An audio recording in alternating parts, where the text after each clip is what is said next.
Hey everybody, this is Russ from Retro Gamecore. So 2022 is now upon us, and Happy New Year to everybody.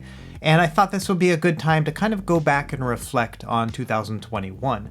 This to me was the year of the handhelds. I got started in 2020 around the summertime with this device here. This is the RG350, and so this was the very first one that I ever got. Now I've grown quite a collection over time. In fact, my collection's gotten a little bit out of hand, but at the same time I couldn't be happier with the whole experience over this past year. And so today my plan is to go over my top 10 retro handhelds of 2021.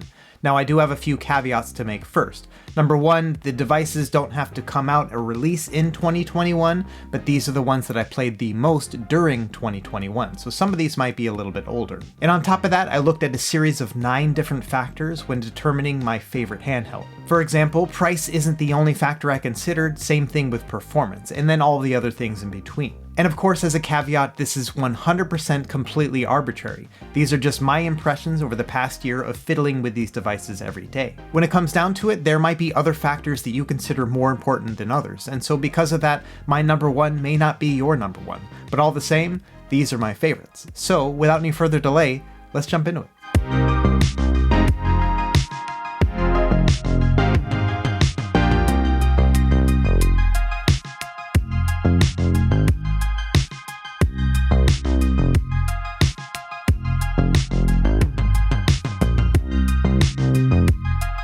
Alright, starting at the bottom here is the PowKiddy X18S. Now it's ironic because this is by far the most powerful of the devices we're going to show off in this video today. The problem here is it came with an insane amount of hardware issues. I had to go in and replace the D-pad, the analog sticks, and then also make modifications to these face buttons. And I think having to do that level of work just to normalize the gaming experience is not worth it when it comes to a handheld. But admittedly, once I made these hardware changes and also upgraded the software, I did like this device well enough. But unfortunately, some elements were just not fixable. For example, the shoulder and trigger buttons on this are also uncomfortable and not very fun to use either. So why would this device be in my top 10 at all? Well, there's also a lot of positives with the PowKiddy X18S. Given that it's a clamshell design, it actually is somewhat pocketable and easy to carry around. And additionally, it has nice stereo speakers, and like I mentioned before, it is quite powerful for the price. In fact, of all the devices that have come out to date, this is the only one that can really perform PSP at a good 3x resolution, which takes advantage of this device's 16:9 720p display. So when it comes to those harder to emulate systems, things like PSP and Nintendo 64 and Dreamcast, this is going to run through all of those like a hot knife in butter. On top of that, it has better performance when it comes to GameCube and PS2 than the other devices as well. But at the end of the day, these controls really do hold me back from playing on this device. If anything, I would rather use a Bluetooth controller, something comically small like this 8-bit DOE one here, and just kind of treat the PowKiddy X18S as like a mini laptop. And I think when you get to the point where you would rather use a Bluetooth controller than the controls on the device itself, you might as well just use a phone at that point. So is this the worst device in the world? No, it's in the top 10, but all the same, there are 9 other devices I'd rather play than this one in this year alone. So let's move on to the next one. Now this is the Anbernic RG300X. Now this uses a chip from the ancient times. I think it's something like 10 years old at this point, but it has a really nice Game Boy Micro inspired design to it. It even has lit up start and select buttons and chrome shoulder buttons. Now unfortunately it is a bit of a fingerprint magnet, but other than that I'm actually a really big fan of this entire hardware design. Now despite having an old chip, this has been optimized over the years, and so now at this point we're able to enjoy the luxury of having all of those optimizations all in one handheld. And so this device runs something called the Atom firmware image, which takes basically all of those changes that have happened over the years and puts them together into one nice package. And when all those factors come together into one handheld like this, it turns into a great pick up and play device. You're going to be limited to PS1 and below games, but luckily this has a 640 by 480 resolution screen packed into just 3 inches. What that means is that scaling on this is going to look really good. Now I am aware I'm showing Game Boy Color at a 4:3 aspect ratio, but I think with smaller screens it's actually somewhat forgivable. Either way, I really love this customized software image because it makes this device much more accessible. The other factor I like about this is that it's quite compact and pocketable. You can see here it's about 25% larger than a pack of playing cards. And thanks to its low profile, it's actually easy to slip in and out of your pockets. Now it does lack an analog stick, which isn't going to be great for some arcade games, but overall that does make it much more pocketable. So yeah, overall, the combination of the Atom firmware image, the nice Game Boy Micro design, as well as its pocketability make this one a winner. It's a bit expensive at around $80 to $90, but all the same, that nice resolution screen does kind of make up for it. Okay, moving along to number 8, this is the Anbernic RG351V. Now, this one is obviously inspired by classic Game Boy devices, but it does have some neat factors to it. For example, I like the wood grain version here, but they also have a gray as well as a transparent black version too. And I think when it comes to just the nostalgia factor, this one is a big win too. Especially if you were in the mood to play Game Boy games, this will be a really nice fit. But on top of that, it does have a 4x3 display with 640x480 resolution, which means it's going to work really well for home consoles too, things like Nintendo and Super Nintendo. And it also has built-in Wi-Fi, and it uses the RK3326 chipset, which we'll see a lot of here later on in the video. My only main complaint is just the ergonomics of this device. I've never really figured out where to put my fingers when I'm holding this device. It just feels a little bit cramped to me. But all the same, I think the nostalgia factor does win this one over for me, and I'm also a big fan of that 480p display. And by virtue of being an RK3326 device, the 351V can take advantage of the development work that's happened for this chipset over the past year. And so you've got quite a choice when it comes to custom firmwares, as well as optimizations on the emulators, and quite a lot of native ports that are available as well. Now, all that being said, this device really does cap out at about PS1 performance. You can play Dreamcast, Nintendo 64, and PSP on this, but it's going to be hit and miss. About half of those games aren't going to be able to run at full speed. Now, along those same lines, the number 7 device here is the RG351MP. Now, this is the horizontal version of the V, and it's also made out of metal. It has that same 4x3 aspect ratio and 640x480 resolution. And so this is kind of the peak design from Anbernic in this particular chipset. And one of the things that Anbernic does really well and best in its class are its D-pad and buttons. Overall, the combination of the controls on this device plus that premium metal shell do make this feel like a really high-end device. If I had to make 2 complaints, I do think that these shoulder buttons could be improved. I don't like that they're all in one single line here. And it also is missing built-in Wi-Fi, and I think that's a big miss as well, especially coming from a premium product like this. But all the same, this device can take advantage of all that development work that's happened on this RK3326 chipset, which means you're going to have a choice of custom firmwares and optimized emulation. And so if you're looking for a compact form factor with a premium feel to be able to play 8-bit, 16-bit, and PS1 games, this is going to be a nice fit. And in terms of color balance and saturation, this screen is the best 3.5-inch display that Anbernic has released so far. Now, surprisingly, the next device on my list is not a retro handheld at all, but I've been playing it a lot over this past year, and that is the PlayStation Vita. Now, over the past year, I've actually bought 3 different models. That's how much I've enjoyed it. My first device was the PS Vita 1000 here, which has a beautiful OLED display, but is also a little bit thicker and heavier. And then I also bought 2 different 2000 models. It turns out I like the white one the best, so that's the one I've been using the most. Now, luckily, the PS Vita can be modded, which can unlock a whole world of possibilities. You can play homebrew games as well as backups of your own games, which basically opens up access to the entire PS Vita catalog, which is fairly comprehensive. In addition to having some pretty cool Vita games, they did a lot of PS2 remakes like Jak and Daxter Collection.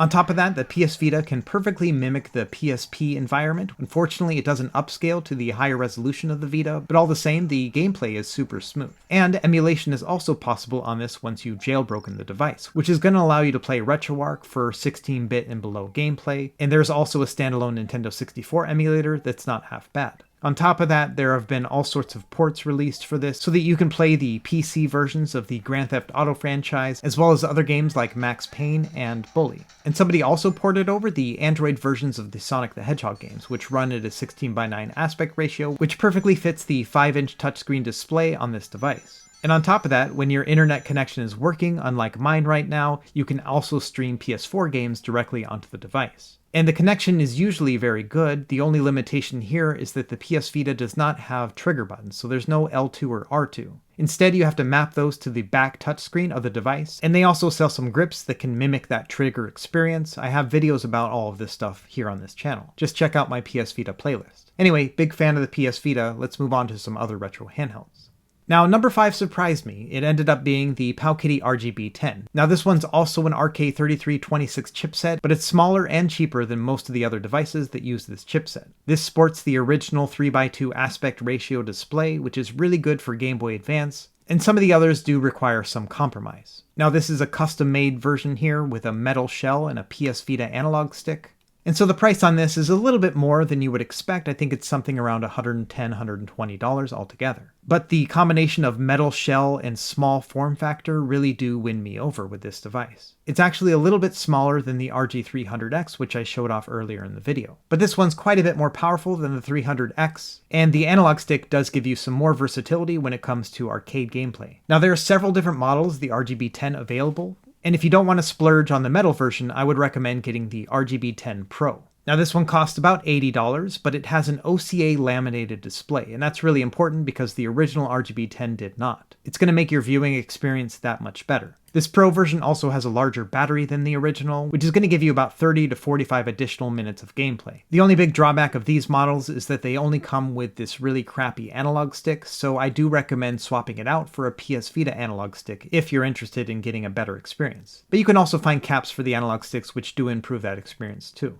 Now, like I said, this one is insanely pocketable. That's one of my favorite things about it. In fact, as you can see, even the metal version is less than 200 grams. The Pro version's about 150, which is about the same as the 300X. In fact, only much smaller devices are lighter than it. So yeah, overall, if you're looking for a pocketable device that has some pretty good performance all the way up through PS1, as well as a little bit of Nintendo 64, Dreamcast, and PSP, then I do think that the RGB10 Pro is a great entry point into the world of retro handheld emulation. Now this one can run the custom firmware called ArcOS, which is one of my favorites, which gives you some good optimizations as well. But across the board, the system that runs the best on this device is Game Boy Advance, and that's because it runs at perfect 2x integer scaling when it comes to emulating this system in particular. And so that's why this one earned the number 5 spot on my list. Now number 4 is a device I've shown off a lot on this channel. This is the Anbernic RG280V. Now this is a little tiny device here which runs the same chipset and software as the RG300X, which I showed off earlier in this video. So that means it's going to run that Streamline Atom firmware, and it's going to be really well optimized all the way up to PS1. In fact, this is the device that everyone in my family prefers to play over the others. For example, here is my wife's version of the RG280V. She has this beautiful 3D printed grip that she uses all the time, and I've also set it up so that it only plays Dr. Mario, which is the only retro game she's ever interested in. But the cool thing is, once set up, you can turn this device on, start playing Dr. Mario, and then when you close out of the game, it turns the device off as well. And this device is just insanely pocketable, even more so than the other devices I've shown off here today. The major downsides are that it has one single mono speaker that faces in the back, and these shoulder buttons are kind of hard to reach for such a compact device. But other than that, I really just love picking up this handheld and knocking out a few minutes of whatever game I want to play at that moment.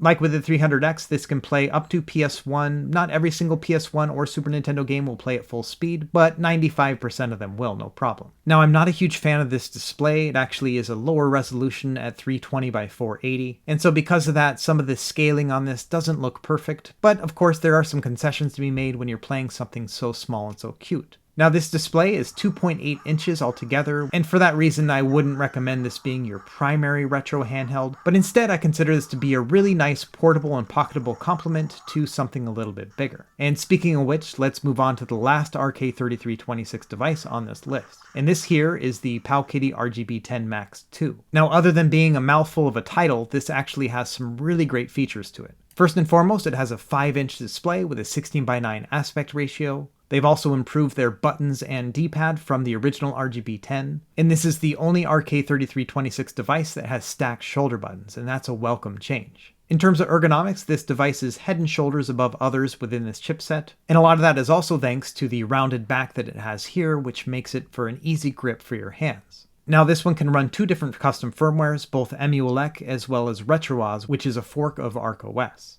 And that 5-inch display does work really well for any sort of games that run at a wider aspect ratio. Things like Game Boy Advance look really nice. And like I said, the buttons and the D-pad on this are better than anything PowKiddy's ever made. In fact, they're almost up there with Anbernic in terms of quality. So overall, when it comes to retro gaming on a budget, this is a really great device at $125. Now that 5-inch screen obviously won't play 4:3 aspect ratio games perfectly, but it does give you about 4 inches of screen real estate compared to the devices that only have a 3.5-inch display. So that little bit of screen real estate is much better on the eyes. But where it really shines is on widescreen capable games, and luckily, because this is an RK3326 chipset, all those ports that work on the other devices work on this one too. Things like Stardew Valley, Undertale, and Shovel Knight all work perfectly. On top of that, this is easily the best way to play Super Mario 64, which also has a native port that that runs at 60 frames per second. So in the end, when it comes to widescreen gaming, I think this one's a really nice match. On top of that, it has internal Wi-Fi, which will allow you to do some game streaming and take advantage of those stacked shoulder buttons. So yeah, among the RK3326 devices, this one is my favorite, and it's number 3 on my list for the year. Now, coming in at number 2 is a device that beats the RK3326 devices in almost every way. And this is the Anbernic RG552, which just came out in the last month. Now, this one has a beautiful 5.3-inch display at a 5:3 aspect ratio, which works really well for both retro and modern gaming. And of course, this one has that signature Anbernic build quality. In particular, the D-pad and face buttons are just a joy to play with. It's kind of like an insanely nice version of an original NES controller. Now, much like with their other devices, I'm not a fan of the way they lay out their shoulder buttons, and I'll show off a little bit more of that here in a minute. Now, unfortunately, this device took a long time to develop, and I think figuring out how to get the active cooling to work, which includes this intake vent here at the back, just ended up costing Anbernic a lot of money, and unfortunately they pushed that cost back onto the consumers. And so I think when it comes to price, at $227, this device is just way too expensive. But despite its price, the RG552 has definitely won me over, and a lot of that has to do with the beautiful screen. Specifically, this aspect ratio and resolution allow you to scale almost every single retro console to an optimal stage. For example, Game Boy Advance can run at a 7x resolution. It's just absolutely beautiful. And the 5:3 aspect ratio gives you good 4:3 gameplay as well. The Max 2 can give you about 4 inches of screen real estate, whereas this one can give you about 4.5 inches altogether. This means that games are going to look even better than they do on the Max 2. In general, when it comes to classic gameplay, things like 16-bit and below games, this thing is just insanely good. And because this is my favorite era of playing games, this is just a really good fit for me in particular.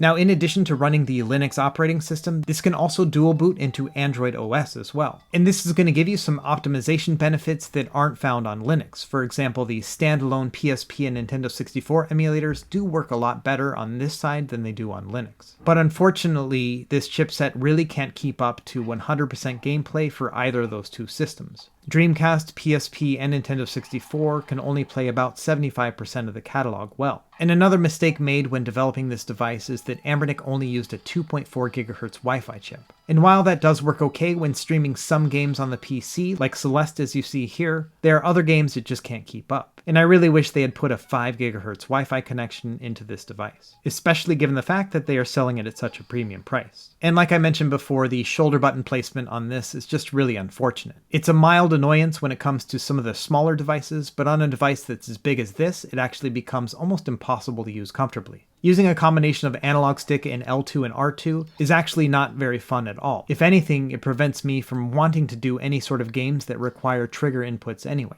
And that's definitely unfortunate, but honestly, when it comes down to it, I've kind of just changed my way of thinking about this device. And essentially, I just treat this like a retro handheld. Because I only expect to play 16-bit and below games on it, things that don't really require those trigger buttons at all, it ends up being a perfectly fine experience. It's an expensive experience, but it's still a really great one. Now, before we get into my number one choice, I want to talk about a couple runners-up that have some potential of getting a lot of playtime with me in 2022. The first one here is the Miyoo Mini. Now, this device checks almost every single block that I have when it comes to a small retro handheld. It has a 4:3 display with 640x480 resolution, shoulder buttons that are more comfortable than the RG280V, and also has a nice D-pad and face buttons. And this device is brand new, but there is custom firmware in the works for it, and unfortunately it is sorely needed. As it stands out of the box right now, this device is just a compromise when it comes to the software and the emulation and scaling and all the things that are really important to me when it comes to having a nice display on a device. And so unfortunately, it really can't compare right now to some of the other devices that have more streamlined firmware. But I'm hoping that'll change in the future. Because this thing is both cute and super pocketable. It's actually almost exactly the same size as a deck of playing cards. In fact, you can actually just use a playing cards case for this device as well. And I don't know, something about putting this in a case and then taking it to a friend's house and they're going to be like, hey, is that a deck of cards you have there? And then you open it up and you're like, no, it's got like 1,000 retro games on it. To me, that's like super cool and insane. So I'm going to be on the lookout for this one in the future in terms of just getting custom firmware and making it a better experience. But for now, it's got a lot of potential. The other device I wanted to mention is on the other end of the spectrum. Now this is the GPD XP, and I recently got this one in the mail and I'm going to do a review on it in the next couple days. Now this is an Android-based handheld device, and essentially the way I look at this is basically a low-powered Android phone that has really nice native controls. And I'll obviously go into more detail with my final review, but as it stands right now, the thing that I really like about this device is that it's really optimal for game streaming. And that's because it has really nice buttons, a good Wi-Fi connection, and it also has a nice display. This thing is basically using PS Vita buttons and then a D-pad that's very similar but a little bit thicker than that one. On top of that, the analog sticks are really nice and precise, and it does have stacked shoulder buttons as well as a nice grip to it. And so I've primarily been using this for game streaming. If anything, I actually am starting to consider this to be a portable Xbox. And so when it comes to streaming, I actually find that this device is one of the best out there. And now unfortunately the price on this is also insane. I think it's something like $220 altogether. And that's quite a premium just to have a portable version of a home console. But all the same, I'm having a lot of fun with it, and I do hope the price goes down in the future. Because when it comes to a phone with a controller attached, this thing is quite a bit better than that experience. Okay, let's move on to our number one pick of the year. And I gotta say, this device has quite a redemption story. About 1.5 years ago, I bought the original Retroid Pocket 2, and I tried my hardest to really enjoy this device, but unfortunately there were a lot of things I didn't like about it. It had super clicky buttons, the D-pad was also not very comfortable, and for being an Android-based device it lacked a touchscreen, and it just wasn't very powerful either. Well, I'm happy to report that the Retroid Pocket 2 Plus is a newly released console that fixes every single one of those issues. It's actually the second most powerful device on this list here, and it has a great Android front end which allows you to play all sorts of games. And this thing is really good at playing those games. It has a 4:3 aspect ratio, 640x480p display, and can play Nintendo 64 and Dreamcast really well. Now it does have some drawbacks. For example, instead of a right analog stick, it has this slider thing here, which I'm not a big fan of at all. And on top of that, the left analog stick sticks out a bunch and is also not clickable. And while the screen is pretty good on this device, it's not the best ever, but I'm willing to forgive that given the fact that this is meant to be a more pocketable device, and almost every other thing about this device is a home run. For example, these stacked shoulder buttons are really great to use as well. And the most insane thing about this device is that it only costs $99 before shipping. And so at the end of the day, when it comes to price to performance, there's no other device that comes anywhere close to this thing. In addition to playing all those retro games that I love to play on the other devices, the Nintendo 64 and Dreamcast performance on this is really good too. And if you're willing to put the time in and try to tweak some settings to perfection, you can get a good amount of PS2 and GameCube games to play as well. Not a ton, but I would say maybe 20-25% of the game catalog. And that amount of performance for this amount of price is just kind of incredible. As it stands right now, this is a warning shot to all of the other handheld companies at this point. Because when it comes to market competition, the Retroid Pocket 2 Plus wins hands down. And so yeah, in my opinion, the best retro handheld of 2021 is the Retroid Pocket 2 Plus. And this is kind of ironic because this device just came out like 2 weeks ago. But all the same, it's a clear winner when it comes to price to performance. And I love the fact that they fixed so many of the things I didn't like about the original device. The buttons and D-pad are great, I love these stacked shoulder buttons. And the price allows me to overlook some of its flaws like the right analog stick and the non-clickable left analog stick. So yeah, in 2022, if you're in the market to buy a new device from the previous year, I would say the Retroid Pocket 2 Plus is going to be your best bet. I expect that this is going to be the best budget device that you can buy for a long time to come. Now, all that being said, this is actually still not my favorite device of 2021. And I know I'm going to get a lot of flack for that, but I actually prefer playing the Anbernic RG552. And it really comes down to the factors that I prefer the most. And as you can see here is my totally arbitrary spreadsheet of different factors that I considered when thinking about the best handheld of 2021.